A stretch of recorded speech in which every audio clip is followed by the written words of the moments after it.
Yeah, not quite anywhere near our best as a team, unfortunately. I think in all sort of facets of the game, we struggle to gain any momentum. We all know how this format works, and if you have momentum on your side, generally becomes a bit of an easier game. So they started well, and pretty much from there just struggled to find our way in the game. But there were some good signs for us as a team, some good innings, some good bowling spells that we can take forward, and obviously quite a few lessons that we'll need to learn from as well. Yeah, it's always a tough one. I suppose in any league around the world, your first game or two is always new faces, new personnel, and just needs sometimes that bit of time to connect with each other on the field from a cricket point of view. So I thought the communication on the field from all the players was really good, and the messaging was quite good. But yeah, they were much better than us tonight from an execution point of view, and hence them getting the victory. Yeah, definitely too many. Still thought it was a good wicket though, but certain phases in the game we weren't able to strike, probably most innings to be fair, and when you're not striking, it's quite easy for the batters out there. So we'll need to find a way to keep striking regularly. Obviously that helps the runs, and the best way to stop the runs, and then towards the back end and that death phase of the innings to have those plans and then slowly lock into execution from there. Yeah, for sure. I think batting and bowling we weren't at our best in the power play, so we'll take some lessons from that. They put us under pressure, they put our bad balls away, and it's quite hard to claw your way back from there when they get a partnership going. So they've got a star-studded batting lineup, and when you're off to that sort of that type of quality, they're going to make you pay, and that's what happened tonight. Firstly, in the field, I thought we were good, energetic, quite neat. That's always a plus. It shows that guys are connected. It shows that guys want to be out there on the park and playing for the team. Liam Dawson was fantastic for us. Dan Worrell was also really good. And then with the bat, Tommy Abell and Stubbs, it's great for guys to get form early in a competition like this, because then you can run with that. So I would say those guys really put their hands up tonight, executed more often than not, and unfortunately the rest of us let ourselves down there. And my second one has to do with the collision between Tristan and Straton, which undoubtedly is what led to the run-up of Bears Sonnenborn. If you can just speak on that, because maybe someone felt that, seeing that, maybe you don't go for the run-out, but yes, it is a competitive game, so from your side as the one on the field, just your thoughts on that. Yeah, it happens quite quickly, so normally only once you get to see the replay can you sort of get an idea of what happened. Toppers will say he's running back to the stumps, and fair play he was, but the timing didn't look great.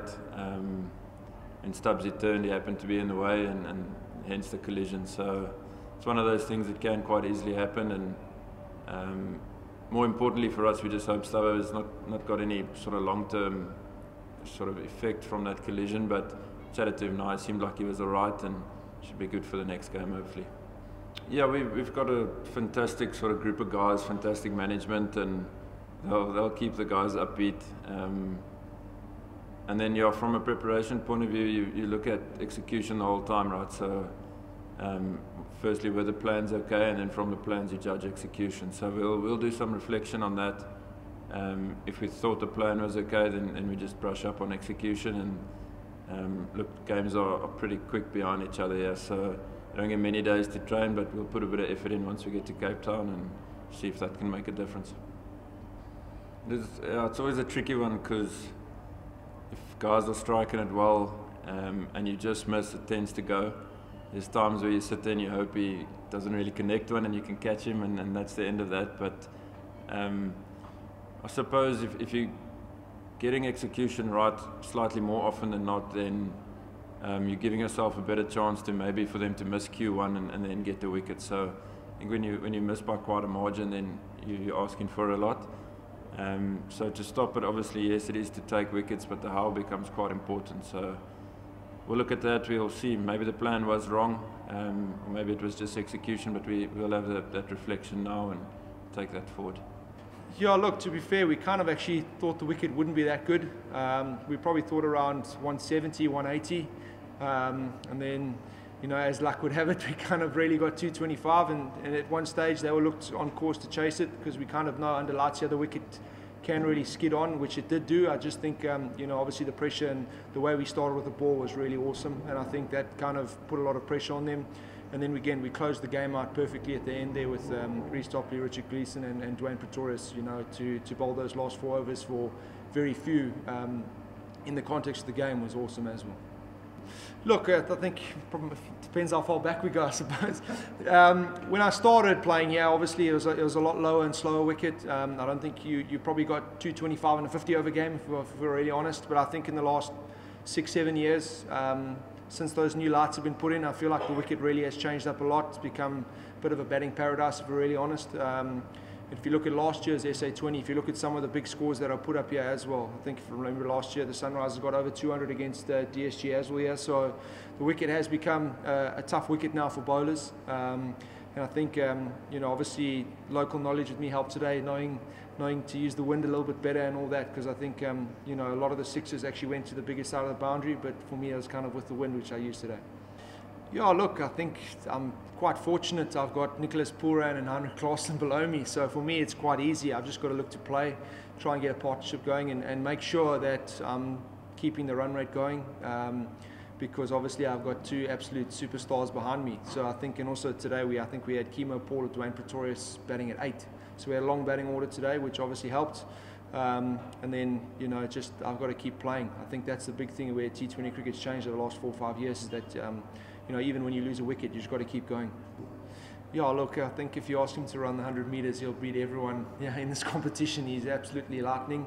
But again, I think just today in general, the fielding was outstanding. The amount of, I know some of them still were signalled for 6, but the number of sixes that were close to not going for 6s, I think I had one, Tom Abell kind of saved, that was so close. Vian Mulder had one as well that he managed to save. So the fielding today I thought was world class, and I think if that's the benchmark for the tournament, I think we've got some very exciting tournament coming up. Yeah, look, that's quite hard to do on the spot, but I suppose, in games like these, you'll always say you can get another 10 runs, and I suppose with the ball, you always say maybe you conceded 1 or 2 boundaries that were maybe soft. But I think, as I said earlier, if you look at the nature of the wicket now, the size of the field, it's quite difficult as a bowler. You don't have much room for error. I think, and again, there were a lot of 6s today that were hit, that were actually mishit as well. I had a few, I think Nicholas Pooran had a few, so I think that just shows how good the wicket is at the moment.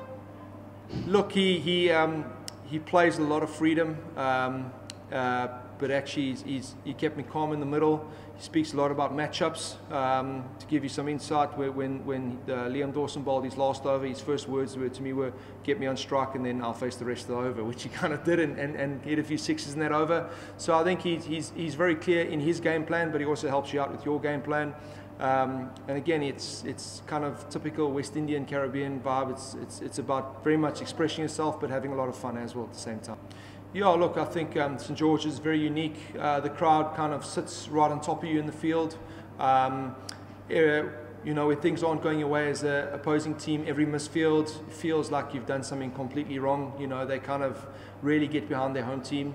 But then I also say they're very good cricket fans too. They really do appreciate good cricket, and I think today they were exceptional as well.